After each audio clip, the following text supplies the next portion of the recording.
Imagine, at 18 years old, me sitting in a hospital room, and in walks a doctor that says, "You have a malignant brain tumor." And I said, "What? You've got to be kidding me. I don't understand." And he said, "Why don't you understand?" And I said, "How can you have a brain tumor if you don't have a brain?" My folks and I laughed really hard. I looked at the doctor. He wasn't laughing at all. Instead, he jerked my parents out into the waiting room and said, "I don't think David understands what's going on." And I looked at him straight in the eye and I said, "Oh, but he does understand. He made a choice." He knows exactly what's going on. This is how he chooses to deal with it. You better get on board. David Rule actually beat 2 brain tumors, and where he learned how to laugh and find the humor in the whole situation, what he went through, was from his mom, Patti.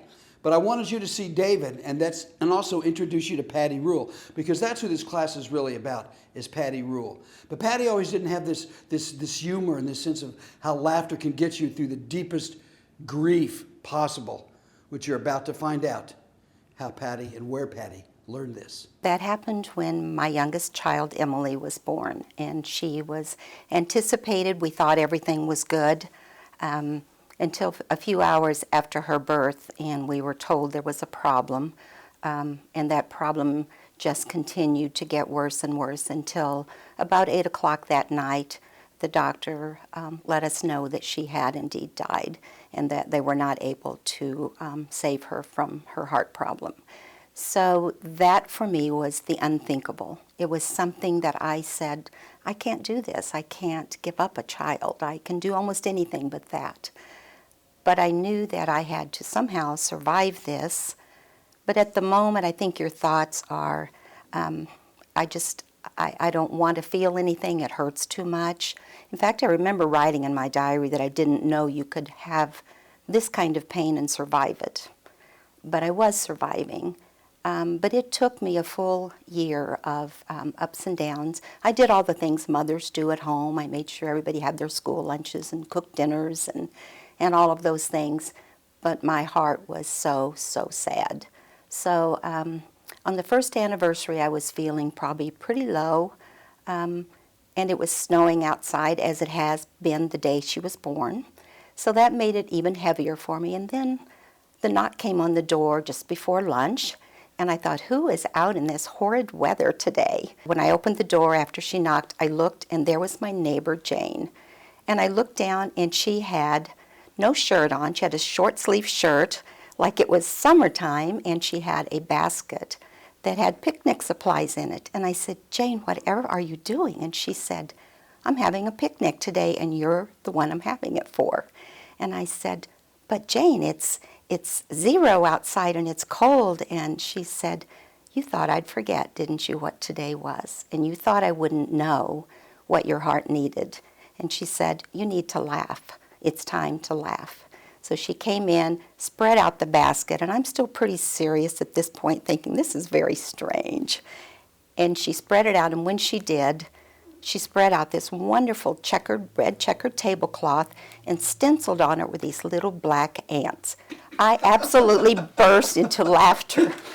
I could not believe those little ants were there. And I said, "Jane," and she said, "What's a picnic without ants?" So I said, "I can't believe I laughed. I shouldn't be laughing." And she said, "How did it feel?" And I said, "Oh my gosh, it's never felt so good in my whole life to laugh." Wow. And she said, again, there's that laughter. She said, "Remember what you told me about needing sunshine in your life, and if you didn't have sunshine in a day, you had to make your own?" She said, "We're making your sunshine today, and you're going to be okay." And I was. After that, I began to unthaw. I began to get back into life, and I really meant it. It wasn't pretend, it was real. But I will never forget how good it felt to laugh. Isn't that the truth? If you've experienced deep sadness or been in a deep funk, and all of a sudden you started laughing, boy, does that feel good.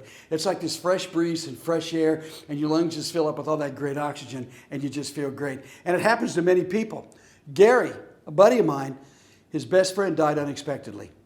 And Gary was carrying the casket with 5 other of his friends down the church stairs. And the flowers were on the casket. Where a big gust of wind came up and blew the flowers, and somebody caught him.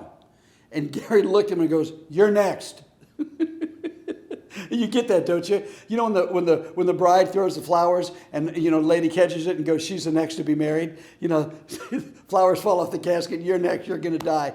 And Gary said, "David, I'm not even sure where that came from or why I did it, because, man, I was so sad." And he said the same thing Patti said. It felt so good to laugh and to get rid of that sadness. Again, one more I got to tell you. I just love this one. Allison was in hospice with her father. Her father was dying, and her sister Betty, for some reason, never came. Both the gals were 34 and 35. Allison, 34, Betty, 35. And their mom had died before. So Allison calls Betty and said, "You got to come watch Dad. I've been here for 12 days. I'm exhausted. You got to come and watch Dad." Betty comes and watches Dad. Allison takes off. She's not even gone an hour. And Betty calls her and said, "You got to come back. Dad's not doing very good." By the time Allison comes back, their dad had died. And they were sitting in the reception area while they went and attended to their father. And Allison starts laughing, the one who'd been there for 12 days. And Betty looks at her and goes, "What is so funny?" She goes, "I'll tell you what's so funny. Dad did a lot better when he was with me. I'll tell you that."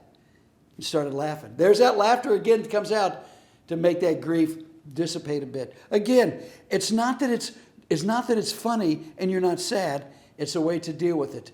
I'm going to close out this class with Patti, but I want to let you know who's coming up on the next one, and that is Roberta Long. What a hoot she is.